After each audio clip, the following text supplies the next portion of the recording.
Assalamualaikum warahmatullahi wabarakatuh. Waalaikumsalam warahmatullahi wabarakatuh. Selamat pagi anak-anakku semuanya. Selamat pagi, Bu. Bagaimana kabar kalian pada pagi hari ini?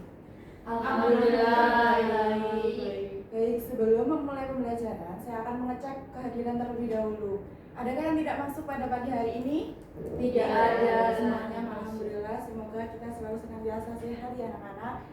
Nah, sebelum masuk ke dalam materi, saya ingin bertanya kepada kalian terlebih dahulu. Apakah kalian pernah mendengar istilah titip absen?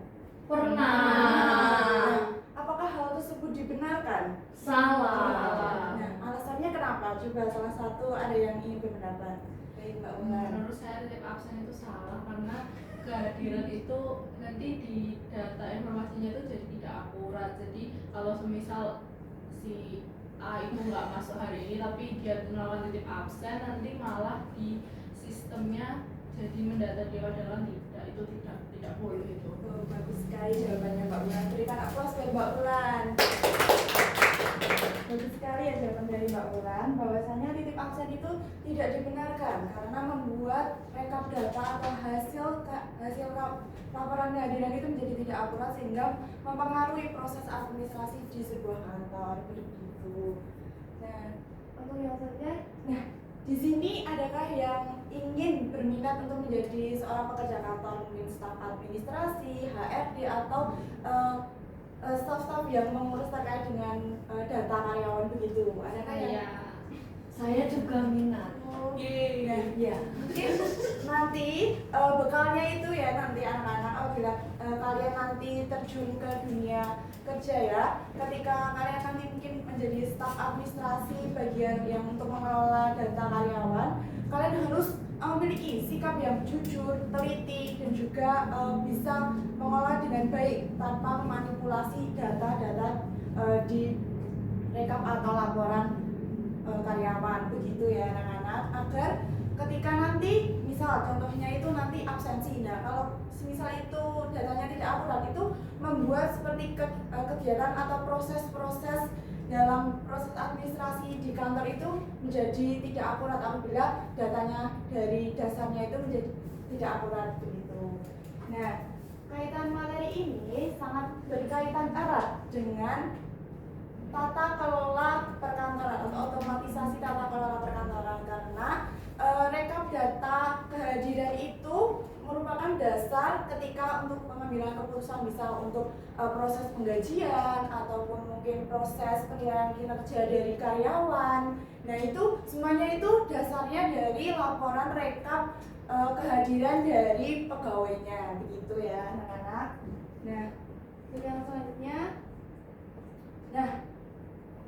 pada hari ini sebelum kita memulai pembelajaran, kita mengulas untuk pertemuan kemarin ya anak-anak. Kita sudah belajar apa saja anak-anak? Adakah? Sini aja. Dari sini materi apa saja yang telah kalian pelajari di pertemuan kemarin? Tentang konsep dasar absensi, jenis-jenis sistem absensi, dan contoh penerapan sistem. Bagus sekali. Nah kalian sebelum saya mulai pembelajaran ini, bahwasanya pertemuan kemarin itu kita sudah membahas terkait dengan konsep dasar, terus ada jenis-jenis sistem absensi, terus ada juga contoh penerapan dari sistem absensi tersebut.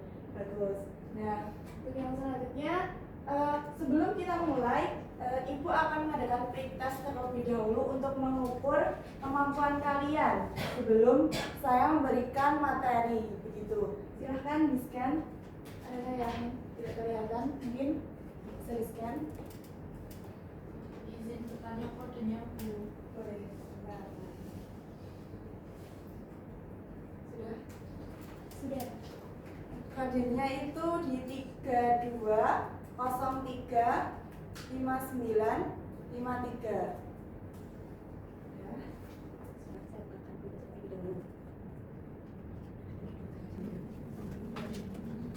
Sudah mulai mengerjakan ya anak-anak?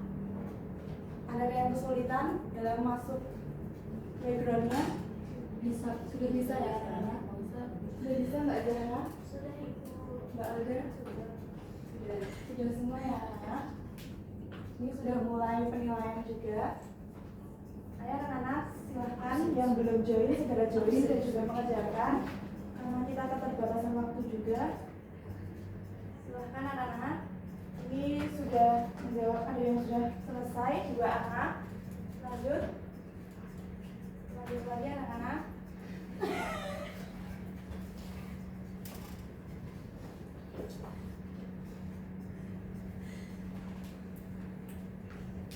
Bagus. Semuanya sudah mengerjakan ya anak-anak. Bahwasannya hasilnya itu masih ada beberapa yang masih salah. Namun tidak apa-apa ya anak-anak. Nanti kita belajar terkait dengan analisis sistem absensi untuk hari ini. Jadi kita akan memperdalam lagi materi-materinya di tema ini ya anak-anak. Sebentar ya.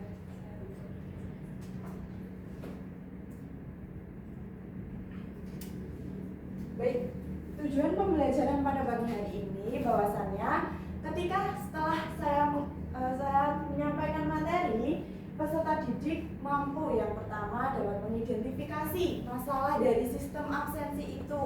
Yang kedua, siswa dapat menentukan permasalahan-permasalahan apa saja, terus nanti dampaknya apa saja, penyebabnya apa saja dari sistem absensi tersebut. Nah, terus yang terakhir yaitu siswa dapat menentukan solusi yang tepat untuk permasalahan sistem absensi ini. Nah, selanjutnya langsung saja masuk ke dalam materi ya anak-anak. Bahwasannya langkah-langkah analisis sistem absensi itu terdapat 5 langkah. Yang pertama yaitu identifikasi masalah. Nah, masalah itu muncul karena apa sih? Ada yang tahu nggak? Nah, apa?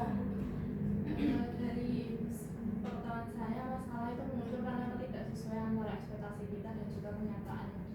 Bagus sekali. Berikan aplaus buat Mbak Ulan. Nah, sedikit mengulas dari jawaban Mbak Ulan ya, bahwa identifikasi masalah tadi, bahwasannya masalah itu muncul karena ketidaksesuaian antara kondisi di lapangan dengan kondisi yang seharusnya atau kondisi ideal.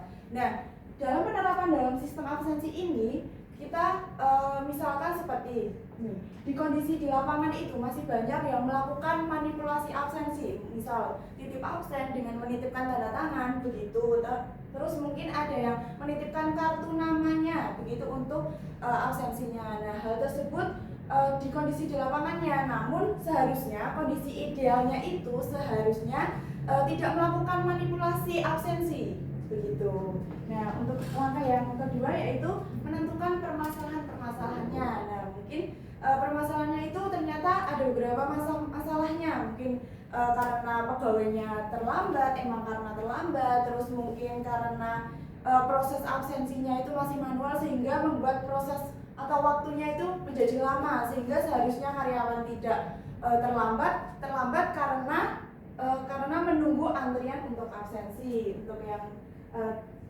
ketiga yaitu menentukan penyebab dari permasalahan-permasalahan tersebut.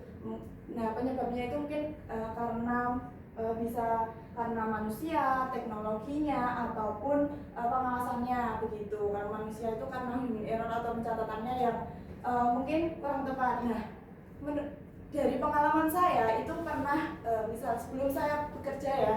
Nah, sebelum saya bekerja sebagai guru ini, nah itu saya pernah bekerja di sebuah perusahaan. Nah, itu ternyata pas itu mungkin ada ketua regusif saya itu salah mencatat bahwasannya seharusnya di hari Kamis itu saya sudah absen, namun dicatat sebagai titik alfa, tidak hadir begitu. Nah, itu akan berpengaruh kepada tadi penggajian. Nah, penggajian saya itu jadi berkurang. Seharusnya saya mendapatkan gaji full, namun berkurang karena adanya kesalahan dari rekap kehadiran tersebut. Nah, untuk yang selanjutnya yaitu menentukan dampaknya. Nah, itu dampak dari akibat dari permasalahan-permasalahan tadi. Mungkin dampaknya itu bisa menjadi tadi proses penggajiannya menjadi tidak valid, terus mungkin penilaian kinerjanya juga tidak valid begitu. Terus untuk yang nomor 5 itu menentukan solusi yang tepat sesuai dengan permasalahannya tadi. Nah, untuk yang selanjutnya yaitu diskusi kelompok dan juga pengerjaan studi kasus. Nah, saya akan membagi menjadi 2 kelompok ya anak-anak. Di sini kelompok 1 dan di sini kelompok 2. Nah, nanti kalian mengerjakan studi kasusnya. Kalian nanti semua anggota harus berpartisipasi aktif ya anak-anak. Saya bagikan ini untuk studi kasus 1 ya. Nanti kalian kerjakan, saya kasih waktu 2 menit untuk mengerjakan. Apabila ada kesulitan silahkan angkat tangan untuk bertanya kepada saya. Adalah yang ingin ditanyakan atau kesulitan ya kita Mbak Ana. Kerjakan nanti.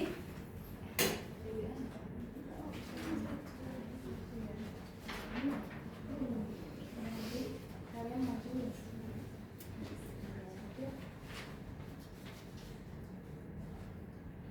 Nanti yang dijelasin ini aja Bu ya, guys bawahi. Ya, nanti biar kalian kerjakan maju terus pasti ada dari perwakilan kelompok untuk maju menjelaskan nanti ada bertanya dari tim itu ya. Ini kita kan presentasi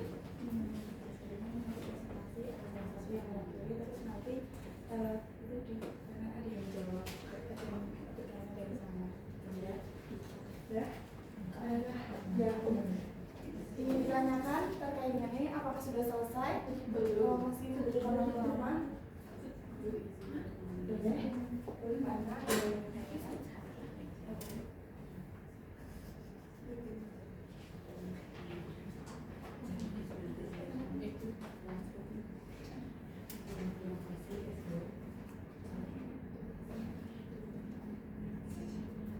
Baik, sudahkah untuk mengerjakan studi kasusnya? Sudah ya anak-anak, saya akan menunjuk atau adakah yang ingin relawan untuk maju untuk presentasi untuk di kelompok 1-nya ini? Ada yang ingin maju? Silahkan saya hitung 1 sampai 3. 1, 2, 3. Silahkan maju anak-anak. Untuk mempresentasikan hasilnya. Nanti kelompok 2 ini harus memberikan tanggapan atau masukan ataupun pertanyaan kepada kelompok 1. Begitu. Silahkan Mbak Alda. Selamat pagi semuanya. Pagi. Ya, perwakilan dari kelompok 1 ingin menyampaikan hasil diskusi kami. Ini PT Maju Sejahtera ya anak-anak. Masalah utama pada sistem absensi dari PT Maju Sejahtera ini masih menggunakan sistem absensi manual yang masih menggunakan tanda tangan, sehingga memungkinkan terjadinya kecurangan seperti titip absen. Terus analisis penyebab terjadinya masalah dalam kasus PT ini, sistem absensi manual itu sangat mudah dimanipulasi karyawan. Selain itu, kurang pengawasan dari pihak HRD saat proses absensi berlangsung. Terus solusi yang tepatnya itu, perusahaan perlu mengganti sistem absensi manual dengan sistem digital seperti fingerprint gitu. Nah, dari tim kasus 2 ada yang ingin ditanyakan kepada tim kasus 1? Baik, Mbak Nisa. Pertanyaannya tadi itu kelemahan utamanya apa ya? Kenapa kok dari kelompok 1 ingin mengganti sistemnya? Jadi kelemahan utama dari sistem absensi manual itu apa? Kelemahan utama. Dijawab sama Mbak Alda. Karena hanya menggunakan tanda tangan itu tanpa memverifikasi identitas, jadi itu akan menyebabkan kayak manipulasi data gitu. Oh, gitu. Terima kasih. Bagus sekali Mbak Alda, silahkan duduk. Berikan aplaus buat Mbak Alda dan juga Mbak Lutfi. Ya ini membuatkan sekali. Nah, jawabannya ini sudah tepat sekali ya. Bahwasannya tadi masalahnya terkait dengan sistem absensi yang masih manual dengan menggunakan tanda tangan, nah itu akan menimbulkan beberapa dampak susah dimanipulasi begitu ya. Jadi nanti akibatnya itu akan berdampak pada hasil rekap kehadirannya itu menjadi kurang efektif dan juga kurang akurat, sehingga untuk solusinya itu mungkin dapat dengan menggantinya dengan sistem absensi digital dengan misalnya contohnya fingerprint, terus mungkin ada biometrik begitu. Nah, untuk yang selanjutnya kelompok 2 silahkan maju. struktur lampirannya.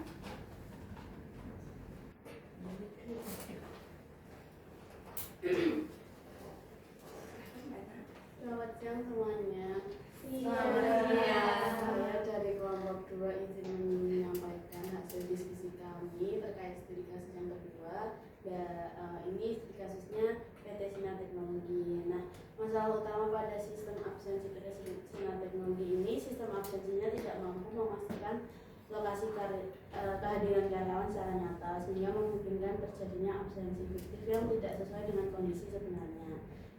Mengapa sih masalah ini terjadi?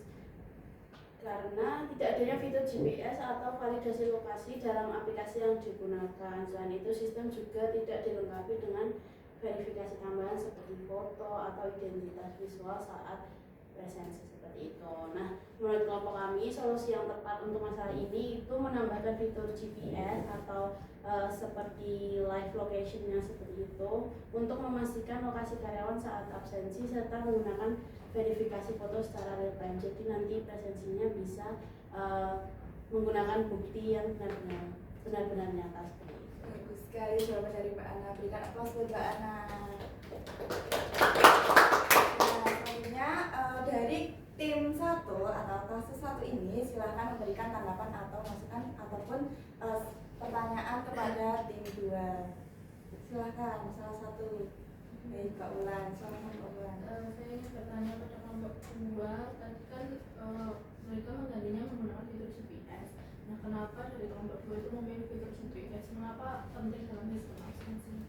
Karena seperti yang sudah saya jelaskan tadi, fitur GPS itu membantu untuk rekap presensinya itu ada bukti bahwa memang karyawan itu sudah presensi dan juga presensi dilakukan di lokasi yang benar, yaitu di perusahaan seperti itu. Jadi fitur GPS ini nanti menjadi bukti untuk rekapan presensinya. Bagus sekali. Juga berikan tepuk tangan buat Kak Ulan dan juga Mbak Ana. Terima kasih ya Mbak Ana. Baik, untuk yang selanjutnya, untuk kasus 2 ini sudah benar ya jawabannya, bahwasanya tadi identifikasinya masih belum ada terkait dengan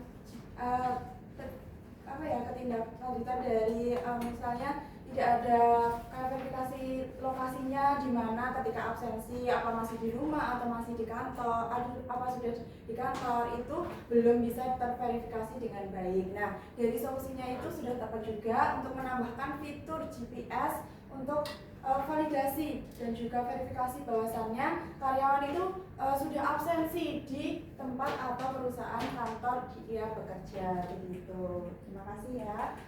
Sudah. Untuk yang selanjutnya sesi tanya jawab. Apakah ada yang ingin ditanyakan?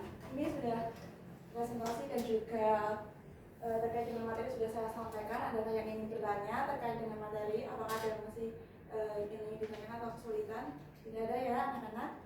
Saya lanjutkan. Silahkan kalian mengerjakan post-test untuk mengukur pemahaman kalian terkait materi yang telah saya sampaikan. Silahkan. Nih, kodenya 50517105. Silahkan kalian scan.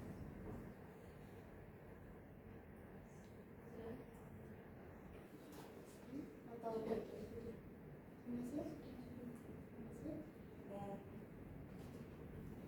saya buka dengan video hasilnya. Nah, ini sudah yang join 2 ya anak-anak. Silahkan kalian yang belum join segera join. Semuanya harus masuk ya anak-anak. Tidak boleh ada satupun yang tidak masuk dan tidak mengerjakan. Nah, karena ini nilainya saya akan rekap untuk pembelajaran hari ini. Ayo silahkan. Ini ada Mbak Ana, Mbak Alda, Mbak Anita, yang masih belum Mbak Ulan, Mbak Zahra, terus ada Mbak Lutfi, terus ada Mbak Diva. Udah. Mungkin sinyal ya anak-anak, tidak apa-apa. Ya, ini sudah mulai ada yang mengerjakan. Ayo.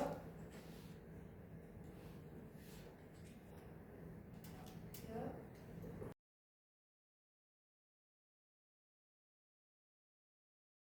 Baik. Saya sudahi ya, ini sudah mengerjakan semua. Untuk nilainya itu masih ada beberapa yang salah, itu ini yang paling mandel salah semua. Tapi tidak apa-apa karena ini mungkin tidak apa ya anak-anak, kita masih bisa belajar lagi. Nanti saya akan kirimkan materinya untuk kalian belajar individu di rumah untuk memperdalam lagi terkait dengan materi-materi yang telah saya sampaikan, begitu ya anak-anak. Terus yang selanjutnya saya akan melanjutkan untuk presentasikan. Nah, ini sudah di penghujung presentasi pembelajaran pada pagi hari ini. Adakah yang ingin merefleksikan pembelajaran pada pagi hari ini? Ya, Saya, Bu. baik. Mbak Lutfi ya? Iya, refleksinya hal yang menarik hari ini itu ternyata tipsen itu hal yang tidak boleh. Jadi kita nggak bertipsen, sedangkan kita tuh tiap hari ada yang tipsen. Itulah yang menarik menurut saya. Terus kalau yang menantang itu karena diskusi tadi Bu, kita agak-agak bingung buat menjawab. Bagus sekali sudah merefleksikan pembelajaran pada hari ini. Nah, ini ada gift dari Oh, saya. seneng banget. Dari saya karena sudah berani merefleksikan. Berani. Nah, adakah yang ingin lagi mungkin? Ingin. Nah, boleh Biar dapat Mbak hadiah. Puan. Boleh Mbak Puan. Ya, merefleksi ya. Refleksi hari ini tuh seru karena kita ada diskusi kelompok. Jadi saya itu saya kan Boleh. Saya. saya memiliki kesempatan berdiskusi dengan kelompok. Jadi itu yang saya suka karena setiap harinya kan kita mungkin belajar individu gitu. Jadi saya tidak terlalu dekat di saat berkelompok gitu. Saya bisa membangun Terima kasih. Terima kasih ya Mbak Bulan. Terima kasih. Saya gitu. Nah, untuk yang selanjutnya, ya ini sudah pada kesimpulan ya anak-anak bahwasannya proses absensi ini sangatlah berkaitan erat dengan proses-proses dalam administrasi di sebuah kantor atau perusahaan. Contohnya tadi dalam proses penggajian atau proses penilaian kinerja serta kedisiplinan dari karyawan begitu. Nah, tadi sudah saya jelaskan juga bahwasannya langkah-langkah analisis dalam sistem absensi ini ada 5 langkah, yaitu yang pertama ada identifikasi masalah, menentukan permasalahannya, terus ada menentukan penyebabnya, dampaknya, serta menentukan solusi yang tepat. Nah, begitu. Nah, ini untuk tugas untuk pertemuan minggu ini, namun datanya untuk minggu depan ya anak-anak. Silahkan nanti sudah saya share PPT-nya ya anak-anak, untuk kalian nanti kerjakan datanya minggu depan sebelum kelas saya. Nah, terima kasih sudah menyimak dan juga atas perhatian anak-anak untuk pembelajaran pada pagi hari ini. Untuk pertemuan selanjutnya kita akan belajar terkait dengan evaluasi dan juga perancangan sistem absensi. Nah, nanti pembelajarannya saya akan menggunakan pembelajaran dengan metode PJBL atau Project Based Learning begitu. Nah, kalian nanti bisa belajar dulu, terus tetap semangat belajar ya anak-anak, agar ketika setiap saya melakukan pembelajaran itu pasti saya akan melakukan pretest terlebih dahulu. Nah, itu agar nilainya juga baik begitu ya anak-anak. Terima kasih. Wabillahi taufiq wal hidayah. Wassalamualaikum warahmatullahi wabarakatuh. Waalaikumsalam.